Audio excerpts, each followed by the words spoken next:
Ahora bien, vamos en esta mañana a compartir, vamos a empezar a compartir una serie de mensajes que tienen que ver con el Sermón del Monte. ¿Usted conoce el Sermón del Monte?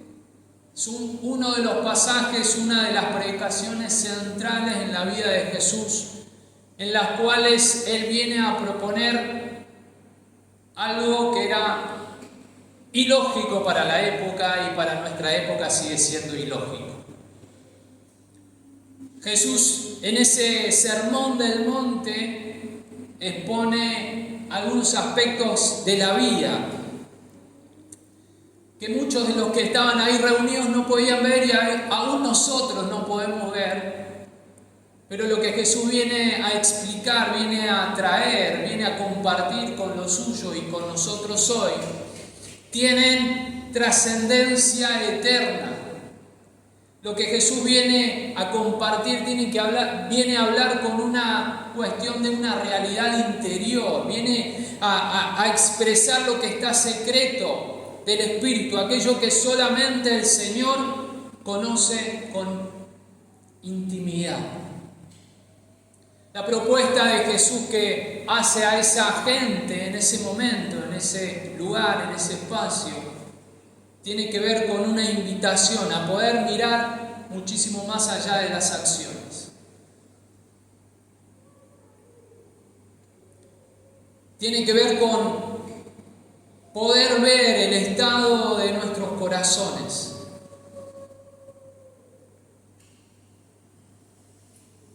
Pero también es importante que podamos entender que Jesús no está entregando una receta de cocina, una fórmula para saber cómo llegar a Dios. Paso número 1, paso número 2. No se trata de una lista de requisitos, como si los presentaban los religiosos de esa época. Requerimientos para usted estar más cerca de Dios. Jesús viene a describir cualidades presentes en aquellos que han sido encaminados en una vida espiritual, que es generada claramente por el mismo Dios. No tiene que ver muchas veces con el esfuerzo humano, sino que tiene que ver con cuestiones que perduran por toda la eternidad. Así que bien, vamos a leer el pasaje. Mateo 5, yo no se lo compartí a Yanela. Mateo 5 es capítulo del 1, el versículo del 1 al 4. Reina Valera.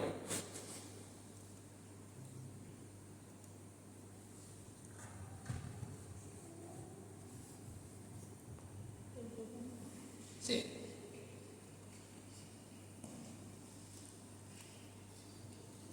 Lo vamos a tener acá atrás. Si usted tiene la Biblia a papel, perfecto, está muy bien.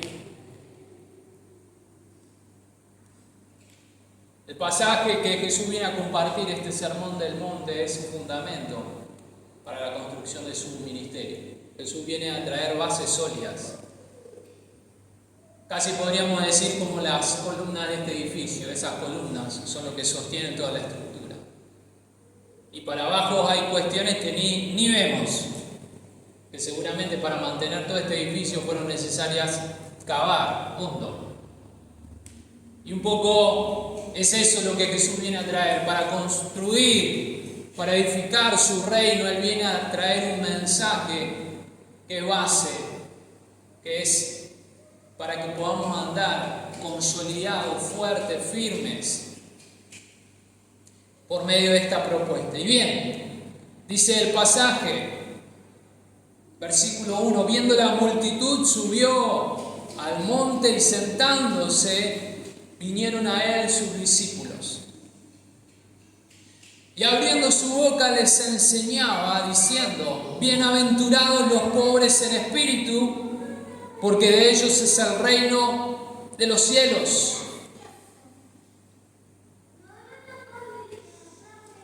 Bienaventurados los que lloran, porque ellos recibirán consolación.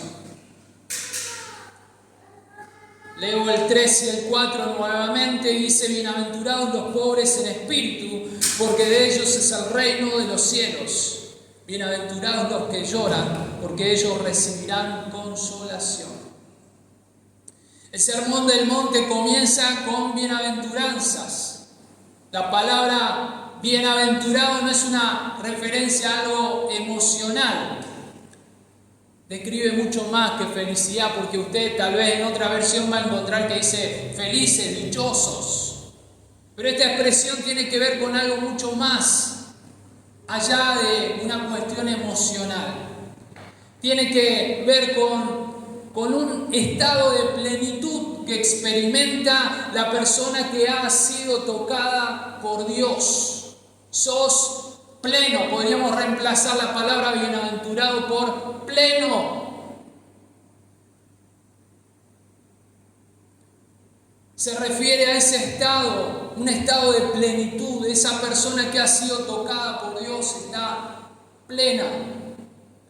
El Señor trae consigo vida y vida en abundancia.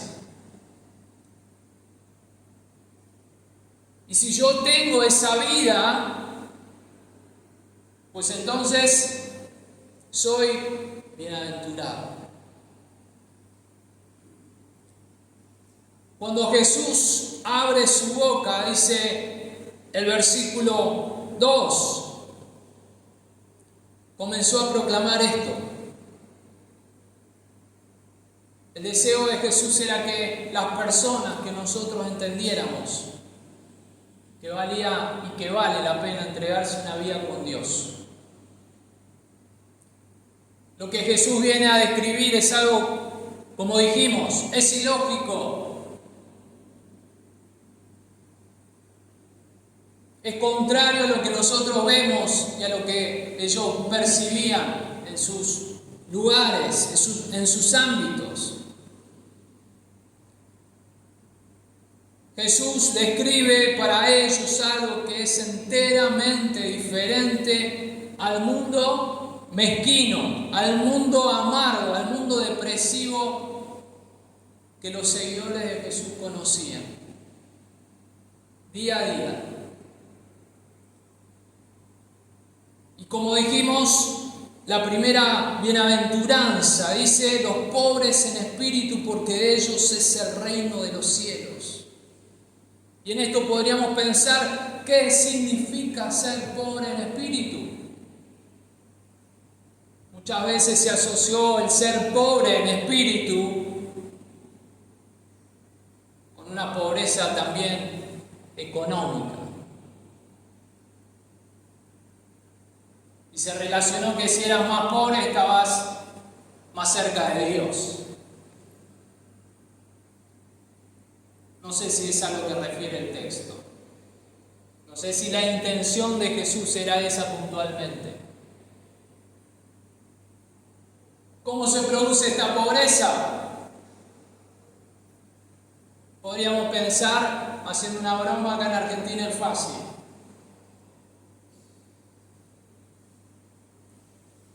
Ahora bien,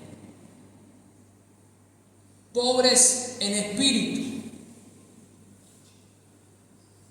Pobres en espíritu.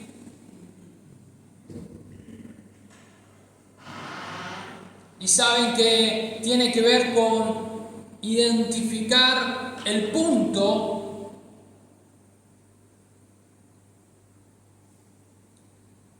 donde comienza toda la obra de Dios en la vida del hombre. Es decir, el reconocer la pobreza de nuestra propia condición espiritual.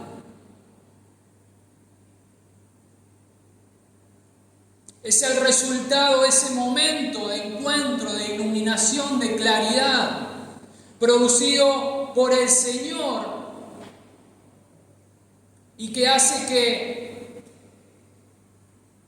perdamos el valor de todo lo que antes tenía valor. Es ese resultado.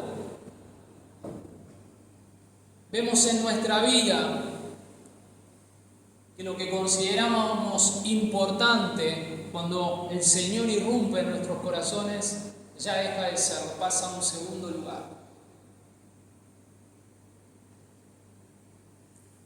Podríamos decir que es el momento en el que el Señor nos abre los ojos y podemos ver que estamos en una bancarrota moral, en un estado de pobreza espiritual. Tal vez para pensarlo o identificarlo de una manera más clara, podríamos pensar en la parábola del hijo pródigo. ¿Recuerdan? Lucas 15. Y ese es el mejor ejemplo de este reconocimiento del hijo pródigo, donde veíamos a este hombre, a este muchacho, en los días de gloria, que su vida consistía en una sucesión de fiestas, una y otra vez. Tenía dinero, entonces hacía lo que quería. Rodeado de gente, pero eso quedó en solo un recuerdo. En algún momento estuvo sentado con los chanchos, con la ropa toda rota, sucia, con olor, mucho olor.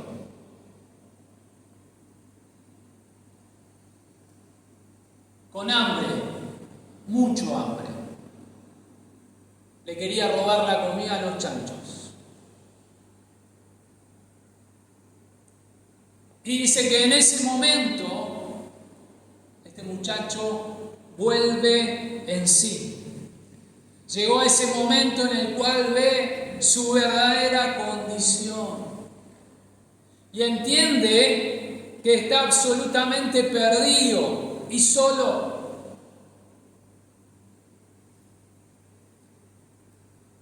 La visión de su mirada fue clave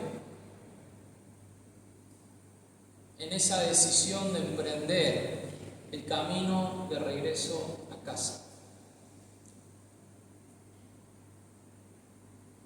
Pero hay algo que debemos aclarar, es ese momento, pobreza, de que vemos, el Señor abre nuestros ojos y podemos ver con claridad cómo está siendo nuestra condición ante Él, antes de que sean abiertos nuestros ojos. Y es en ese momento que el Señor permite que podamos vernos cómo estamos.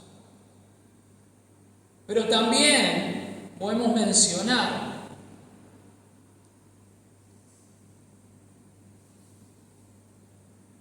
que la pobreza espiritual no se reduce a ese momento solo en el que nuestros ojos son abiertos, en ese momento de encuentro con el Señor,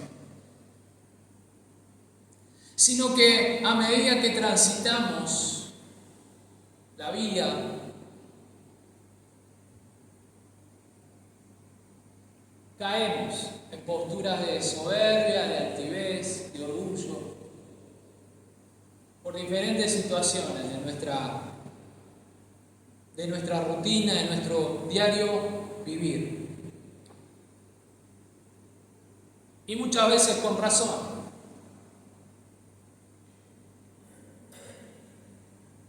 Solo que esas actitudes, esos momentos en los que nos encontramos,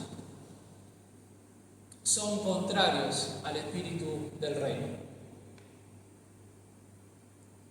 Y la única esperanza para nosotros en esos momentos, en esas ocasiones, es la de poder percibir nuestra real condición espiritual. Otro ejemplo que podemos pensar es este señor Pedro, tan entusiasta y tan dado y tan valiente que parecía.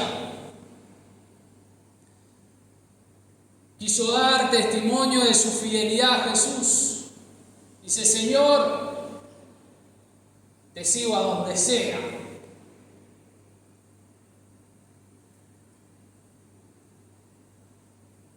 Te entrego mi vida.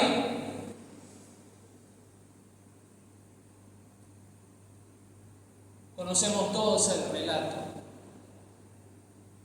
Y dice que el quebranto que sufrió le ayudó a entender cuán limitada era su pasión espiritual.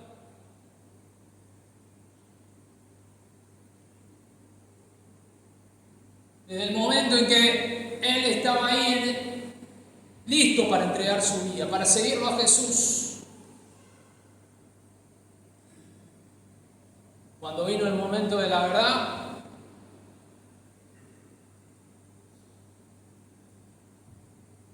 salió rajando. Jesús proclamó que la bendición que acompaña esta condición, el hecho de ser pobre espiritual, es poseer el reino de los cielos.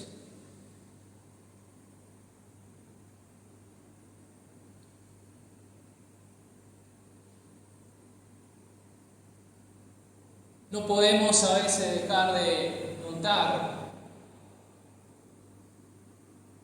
lo que puertas afuera, lo que la realidad de un sistema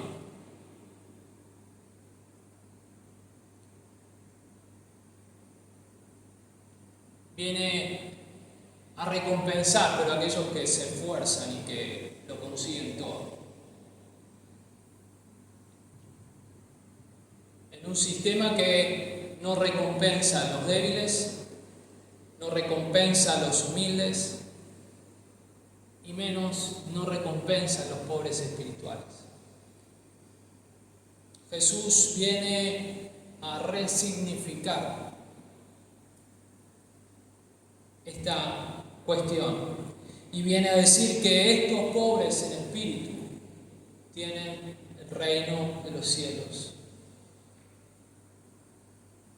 El reino de los cielos.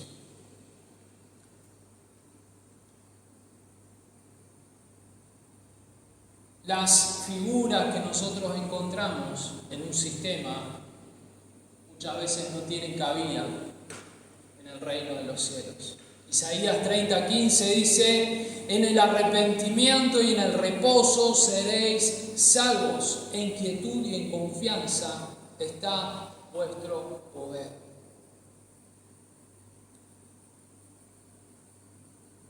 La pobreza de espíritu solo la logramos cuando el Señor quiebra en nosotros malos hábitos que muchas veces aprendimos y que son parte nuestra.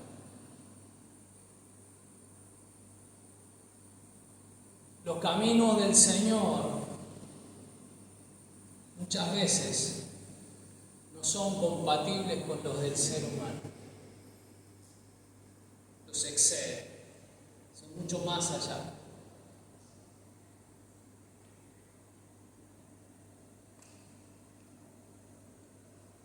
Es necesario que entendamos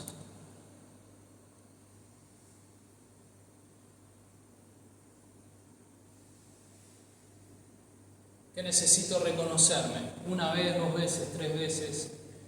Diariamente necesito ir a la presencia de Dios y reconocer cómo está mi corazón en esto que Jesús viene a enseñar, en esto que Jesús viene a traer.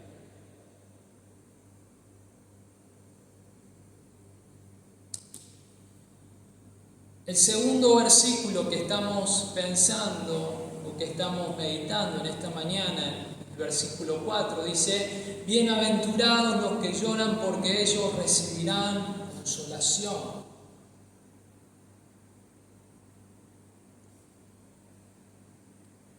Este principio puede hablar de una experiencia espiritual significativa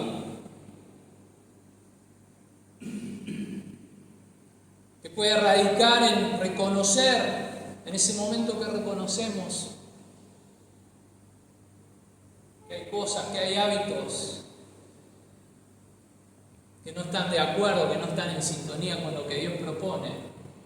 Muchas veces nos agarra esa tristeza, esa amargura. Y ahí estamos. Y podría significar este pasaje una correlación con lo que venimos conversando.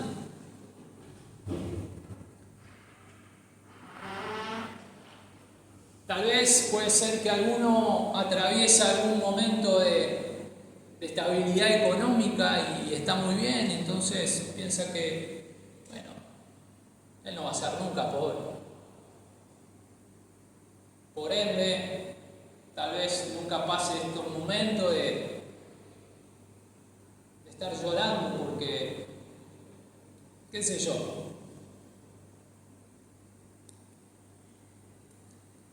no necesita andar en la pobreza.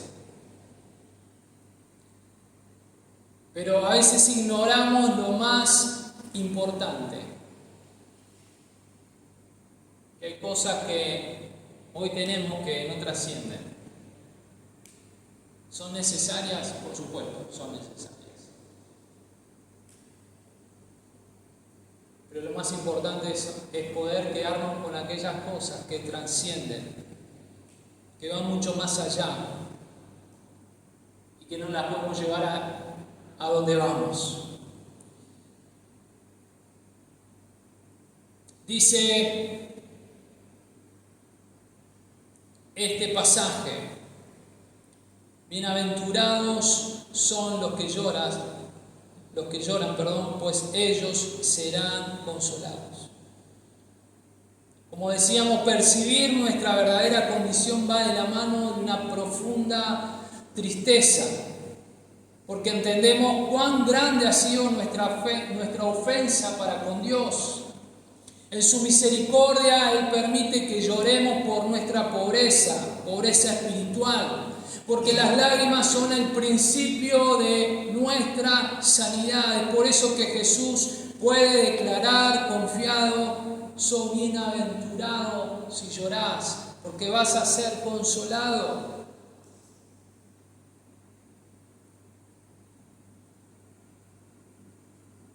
Y esta verdad que Jesús viene a traer, no solo para sus días, sino también para nuestros días, va de contramano con lo que muchas veces en nuestras culturas se ha dicho.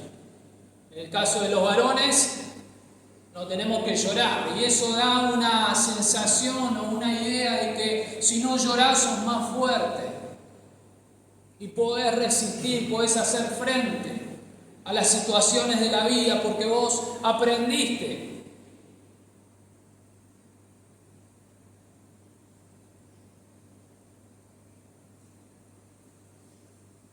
La ausencia de lágrimas denota una extraña dureza de corazón.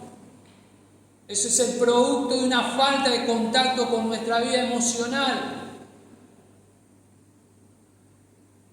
Podríamos decir que es algo antinatural.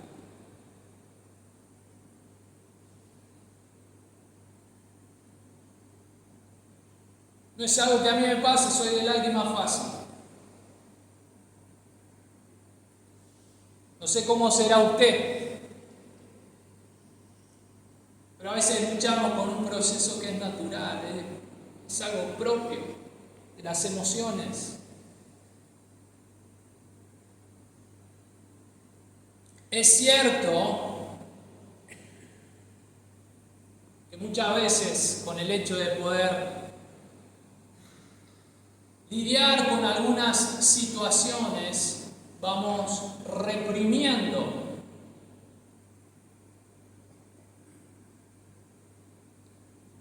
esta tristeza o estas lágrimas y lo vamos dejando a un costado para tratar de apagarlo, para que no duela tanto. Pero terminamos reprimiendo un aspecto de nuestra personalidad que es tan natural como comer. ¿Se acuerdan de David? Bien. Uno de los hombres más genuinos en la Biblia. Frecuentemente este hombre lloraba. No derramó una lágrima, derramó varias. Y si la Biblia pone esa palabra derramó, es porque estuvo llorando, no se le cayó una lágrima. Cuando a nosotros se nos derrama algo, perdemos casi toda la consistencia de eso que tenemos adentro. Confesó David que había regado su cama con lágrimas, Salmo 6:6, y que en ocasiones había sido su pan de día y de noche. Un tipo que se la pasaba llorando. Jesús lloró en más de una oportunidad por situaciones que nosotros ni siquiera entendemos. Tenemos el relato de Lázaro, ¿no? Cuando él va a la tumba y ese pasaje tan corto que dice Jesús lloró.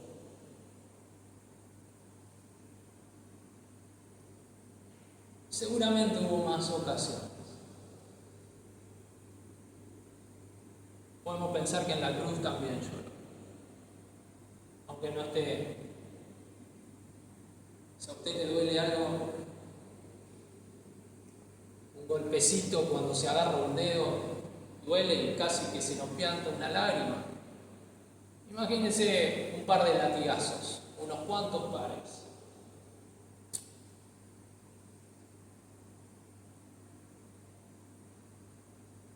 Pedro lloró desconsoladamente luego de negar a su Señor Jesús.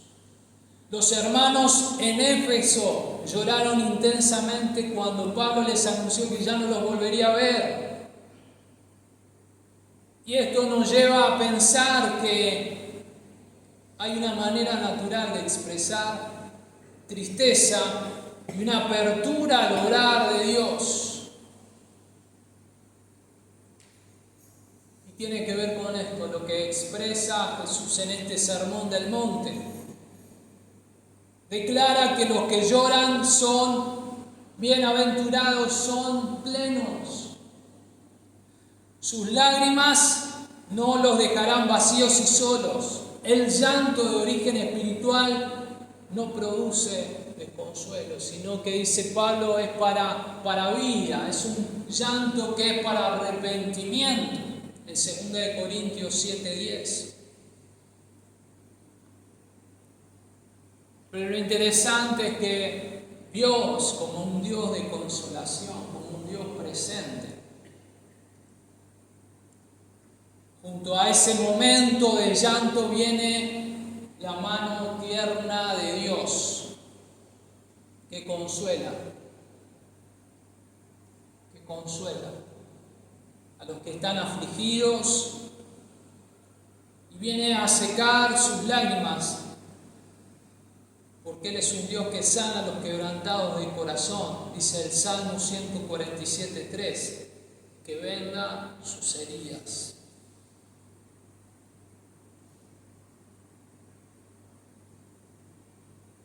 Bienaventurados los que lloran, porque recibirán consolación. Quien ha experimentado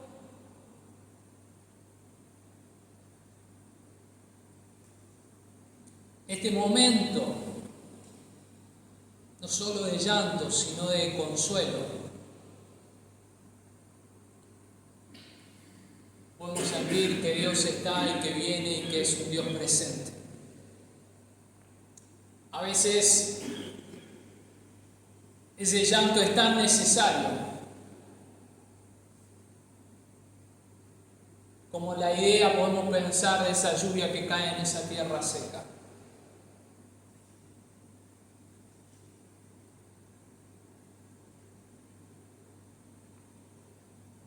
Si hay momentos en los que Dios nos lleva a su presencia para poder mostrar la realidad de nuestro corazón. Mi querido, mi querida, crea que Dios está ahí para traer consuelo, para traer sanidad. Bienaventurados los pobres en espíritu, porque de ellos es el reino de los cielos. Jesús viene a plantear una vida en el reino, pero partiendo de esta realidad. Jesús viene a plantear una vida en el reino, con algunos aspectos que son contrarios a lo que nosotros podemos vivir en el día a día. Donde el reconocimiento de aquellos hábitos que son contrarios al obrar, al espíritu del reino, te hace un heredero de ese reino. Donde el llanto que pueda producir esa convicción de pecado, de justicia y de juicio, Dios trae consuelo, Dios trae sanidad sobre cada uno de nosotros. Vamos a orar esta mañana. Señor, en el nombre de Jesús oramos en esta hora por esta tu palabra y pedimos, oramos, Señor, que vos puedas abrir nuestros ojos una y otra vez, que podamos verte, que podamos ver nuestra vida como vos nos estás viendo, que podamos considerar aquellos momentos de nuestra vida, actitudes que no se alinean, Señor, con la verdadera esencia de tu reino. Señor, en el nombre de Jesús, ayúdanos en este tiempo por medio de tu Espíritu a poder entregarte todo aquello, Señor, que nos excede, pero que debemos cambiar, que debemos modificar. Señor, y en oración,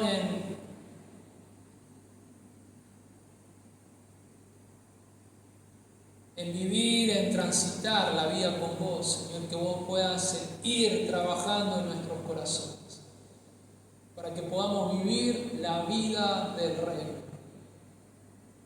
Y Señor, que esos momentos de llanto, de amargura, de tristeza, vos puedas venir, Señor, a traer el consuelo que nosotros estamos necesitando. Señor, oramos, pedimos, clamamos tu cuidado sobre cada uno de nosotros en este tiempo. Señor, y te damos gracias en esta mañana por tu cuidado. Oramos, papá, en el nombre de Jesús. Amén, amén y amén.